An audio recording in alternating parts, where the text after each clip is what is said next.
The political circumstances and the prospects for the future quality of life for the current occupant of 1600 Pennsylvania Avenue are becoming increasingly shaky, and he is becoming more and more unhinged, even desperate. He knows that if he's removed from office, he will immediately face criminal charges. That's why he must stay in the White House bunker, hiding behind the Justice Department memo, not law, that says a sitting president cannot be indicted on criminal charges. That's a very handy memo for a presidential perp to have. But the walls are closing in, driven mostly by self-inflicted errors and blatant cruelty. It was only a matter of time before his complete bumbling of the coronavirus catastrophe would take a huge bite out of him. After all, the American public has a way of becoming very cross as friends and family die alone with tubes down their throats, and the rest of us live knowing there are ventilators with our names on them in a parking lot being used for hospital overflow. Tens of millions have lost their jobs and are struggling to feed their children, and we don't know when children will be allowed back in school. Still, that occupant lies to us that the global pandemic will magically go away.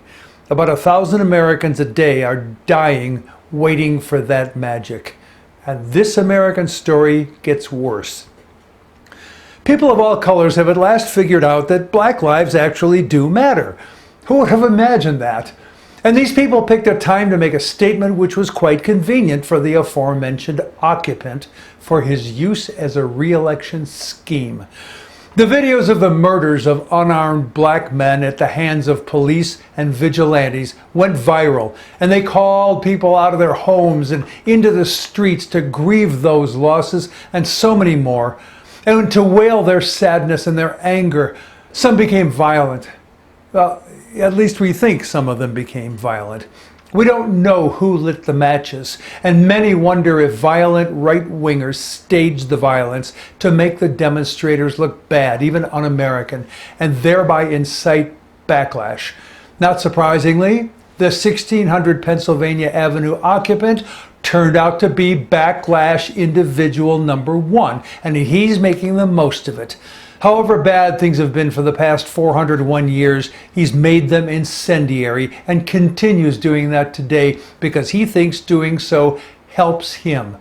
Plus, he's a racist. I've written many times predicting that Trump would wag the dog. There are links in the written post. In a desperate move to stay in power, and now he's doing it. He's lying about the protests and starting the wag using his private thug army. He sent federal stormtroopers to Washington, D.C. and to Portland, Oregon to crack down on, read, attack, protesters, whether they're peaceful or otherwise.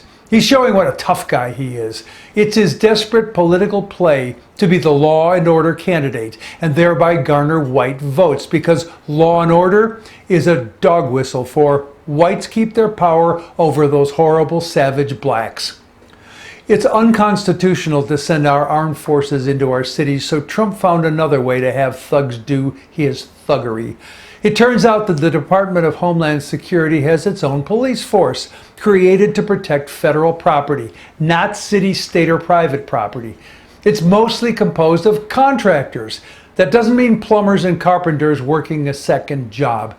It means mercenaries, guns for hire. Eric Prince's Blackwater G Services Army. Trump has used these as his private army not to protect federal property, but to violently attack peaceful protesters in order to distract us. That's how he's using these protests to his advantage. Doing so keeps voters from focusing on his failure to protect the American people from the coronavirus. His failure to confront Putin over paying bribes to kill American troops. His blatantly illegal commutation of Roger Stone's sentence, his ongoing violations of the Emoluments Clause, his multiple obstructions of justice, and more. He's wagging the dog, not against a foreign nation, but against our own people, our friends and neighbors, claiming he is the law and order president who will protect us and the Constitution from socialist mobs. He consistently stokes hatred and violence, thereby inflaming racial tension and division. Then he presents himself as the hero who will save us from the violence he stokes. It's classic Wag the Dog.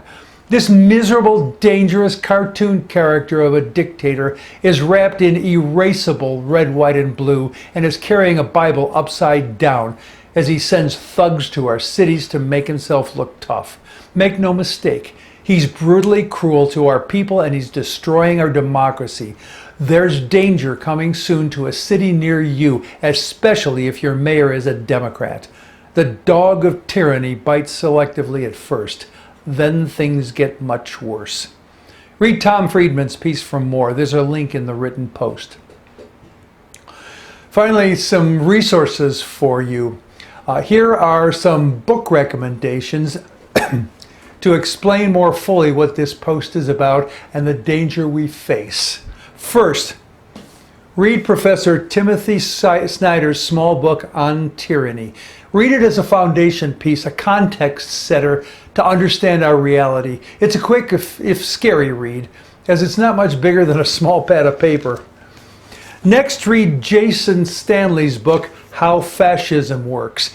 That'll put meat on the bones of Timothy Snyder's work, but I warn you that you'll be frightened for your children, which is exactly why you need to read this book. As long as you're reading Stanley, get a copy of How Propaganda Works. From the first page, you'll recognize the political manipulation that has been and continues to be aimed at you. No list like this would be complete without How Democracies Die. Levitsky and Ziblatt lay it out for you to see how brick by brick democracies are torn down, including our own. I'm only a third of the way through Anne Applebaum's brand new book, Twilight of Democracy, The Seductive Lure of Authoritarianism. The lessons are clear and powerful, and you need to see them. Get this little book. Finally, and this is prompted by the behavior geek that I am, if you want to know why you in your progressive bubble are afraid to talk to your neighbor who wears a MAGA hat, and he's not too crazy about talking with you either, why last Thanksgiving devolved into a shouting match with Uncle Bob across Cousin George's wonderful green bean dish, and why those other people just don't seem to get it, read Jonathan Haidt's book, The Righteous Mind, Why Good People Are Divided by Politics and Religion. You'll instantly understand why it's so easy for politicians to divide us. In addition, read any of Thomas Edsal's essays in the New York Times. Go buy and read these books. If you'll only actually read one, get Timothy Snyder's book on tyranny, plus read Edsal. I've not provided links to purchase these books on Amazon or from any big box store. That's because I want you to buy your books from your local ma and pa bookstore to help keep your neighborhood vibrant. Now, go do your homework. There absolutely will be a test. I'm Jack Altshuler.